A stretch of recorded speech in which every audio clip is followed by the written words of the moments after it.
Thanks for being here. You could be anywhere and you chose to be here.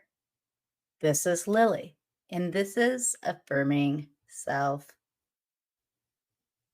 Guys, let's talk about the silent ways we try to earn love. The constant performing, fixing, and overgiving. So many of us grew up thinking we had to do something to be worthy of love. So many of us grew up thinking we had to do something to become worthy of love. But real love, it doesn't demand a performance. It meets you. It sees you. It stays when you're still.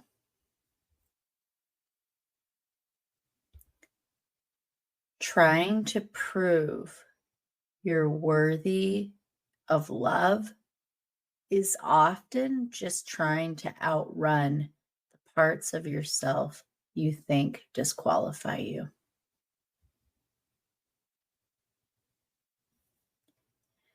This episode is for anyone who's ever felt like they had to earn love through perfection, accommodation, or emotional labor. We're going to slow this one down because the layers here are deep. And I want you to feel held as we move through this. And if any part of this already feels familiar, you're not alone. I've lived it too. Let me share what that looked like for me. Over the years, I've noticed I'm really good at walking into spaces, churches, gatherings, you name it, and picking up on the social hierarchy. I can sense who holds influence, who doesn't. I know how to read a room. I know how to belong, how to be kind, warm, agreeable, and still disappear. Somewhere along the way, especially in relationships, I noticed a pattern. At first, I'm me, fully, boldly. But then, quietly, something starts to shift. I begin minimizing my voice. I stop sharing my honest thoughts. I find myself thinking in either or terms instead of both and. Like it's either I'm fully myself or I'm chosen. I can't be both. Recently, I reconnected with someone I'd known from a past chapter, someone I hadn't thought about in years.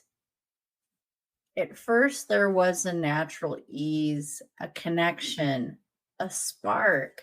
I showed up as myself. But as time went on, I started noticing signs. I was aligning to his preferences, his beliefs, his rhythms. I caught myself thinking, maybe I don't really need to talk about my podcast. Maybe I can quiet down just a little. Maybe I'm too intense, too much, too honest. And that's when it hit me. This wasn't alignment. This was erasure. A slow, subtle unraveling of myself. Not because he asked for it, but because somewhere in me still believed that being low maintenance was lovable. That if I minimized enough, maybe I'd be chosen. But I started getting spiritual checks, what I now believe were Holy Spirit nudges. And in those moments, I realized this wasn't it. Even though it seemed right, even though I wanted it to be right.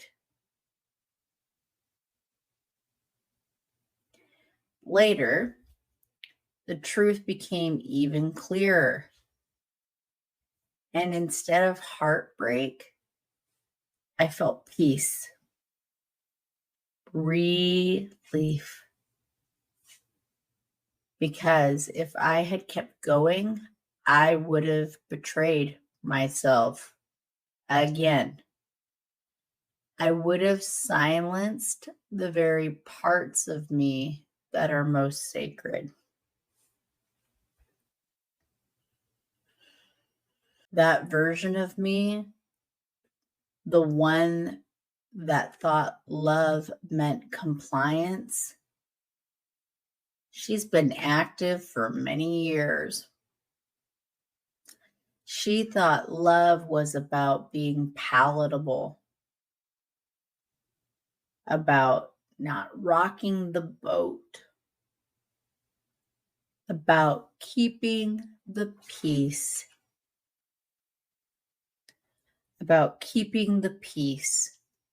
even if it meant losing yourself. But I know better now. You can be perfect for someone and they still won't choose you. And that's not about your lack. That's about their readiness.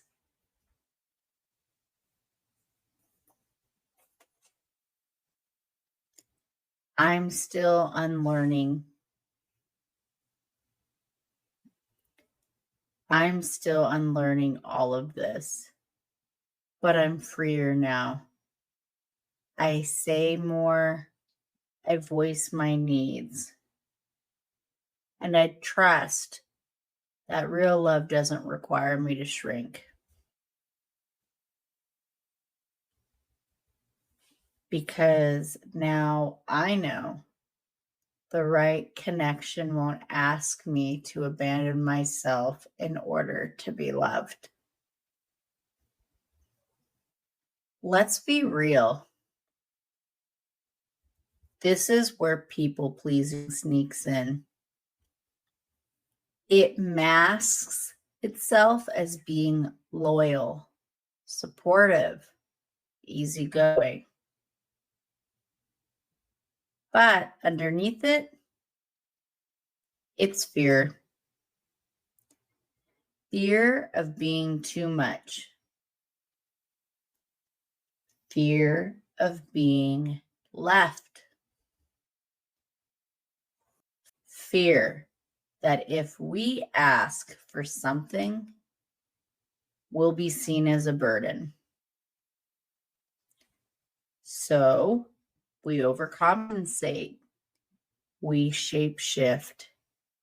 We try to love others so perfectly that they'll never leave. But here's the truth. If love feels like a job interview, it's not love. If you're auditioning,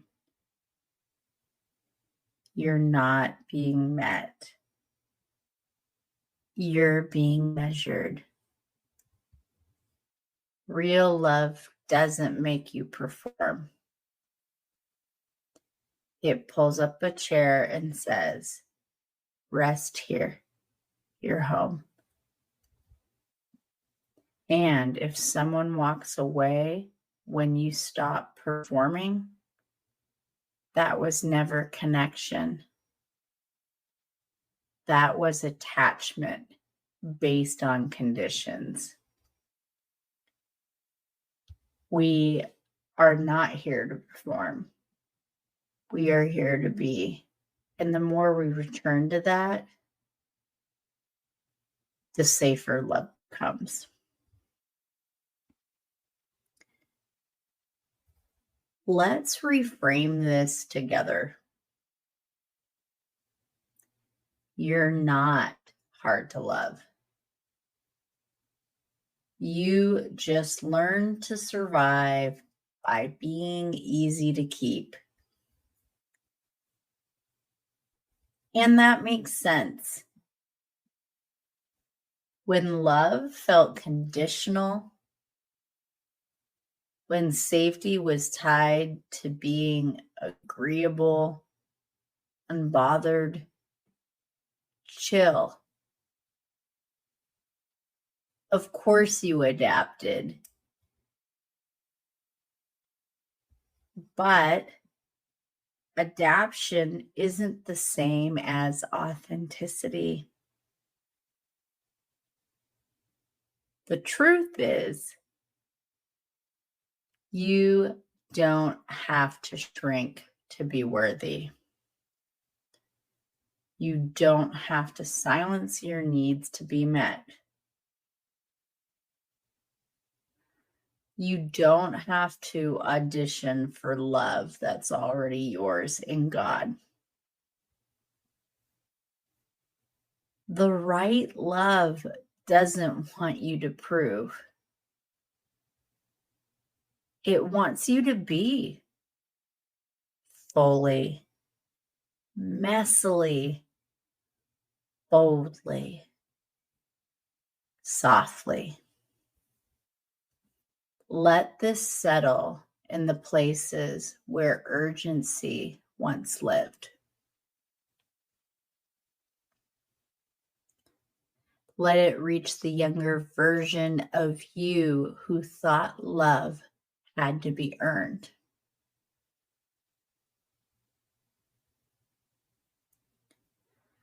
Let it reach the present you who's still unlearning that lie.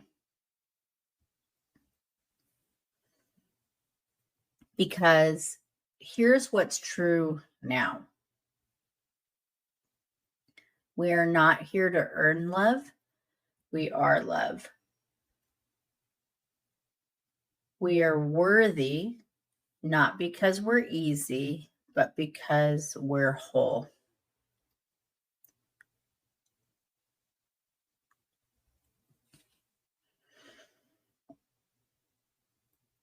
We are allowed to take up space, have needs, and be seen. And for those of us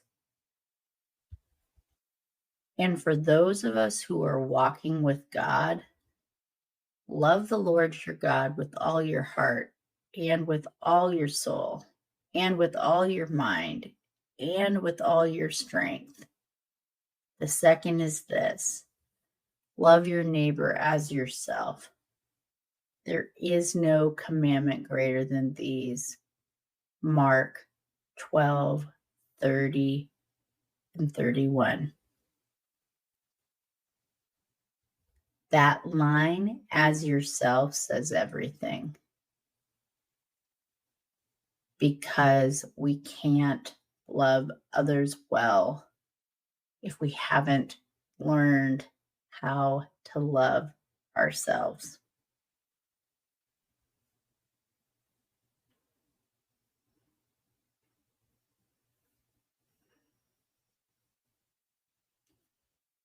If this is stirring something in you, don't rush past it. Take a quiet moment to reflect.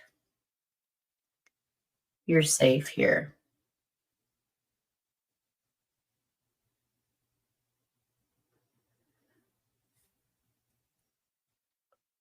Let's draw a T chart. On the left side, I'd like for you to write what I thought made me unlovable. On the right side, write what makes me worthy anyway.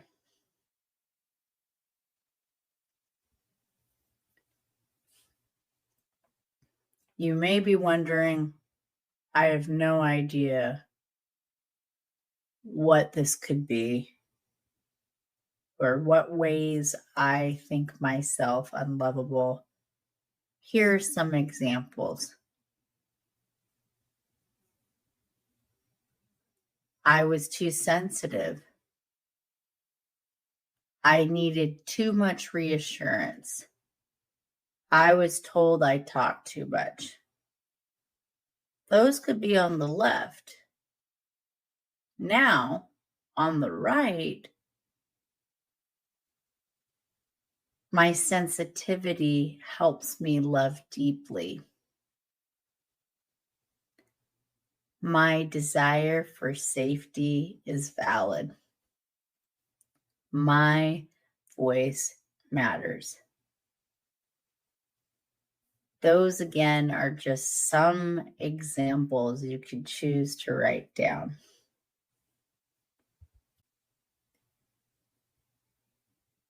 Now, let's check in. Where did these beliefs come from? Are they mine or someone else's? Do I still want to carry them?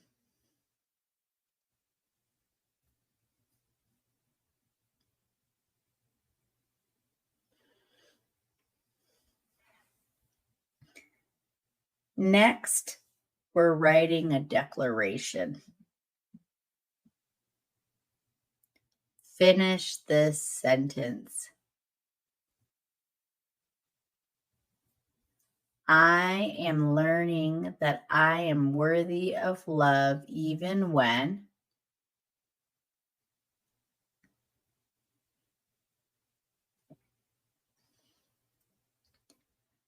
I am learning that I am worthy of love even when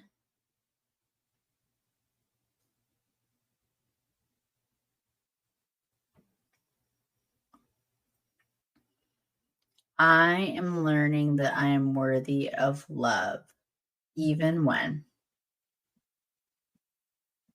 There's the prompt.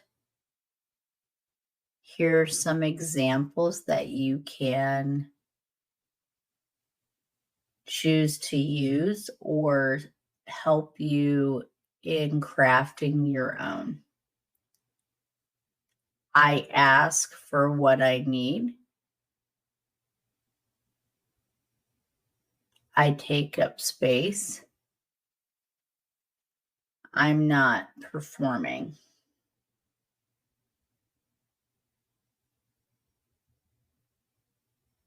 I invite you to say it out loud. Let your body hear it. This is what it may sound like if you chose some of these examples. I'm learning that I am worthy of love even when I ask for what I need. I am learning that I am worthy of love even when I take up space. I am learning that I am worthy of love even when I am not performing.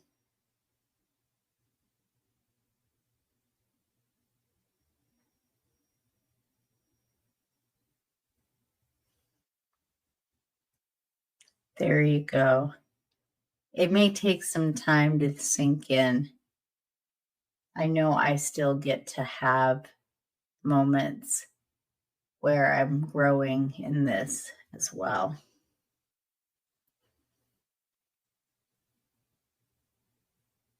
So, next, have a final moment with God. Ask Him, God, help me unlearn what you never placed on me. Help me love myself the way you love me as I am.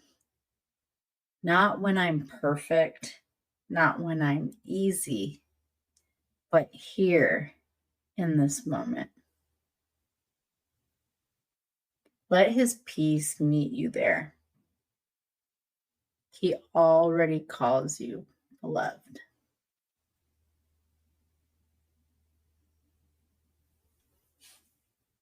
You are not here to convince anyone of your worth.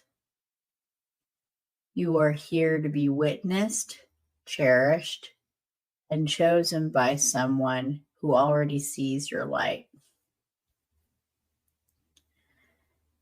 But before anyone else does that, we get to do it for ourselves. We get to stop auditioning. We get to start allowing. We get to come home to our own hearts.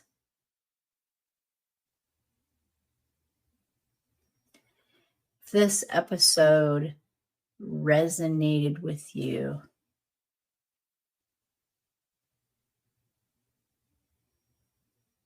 follow Affirming Self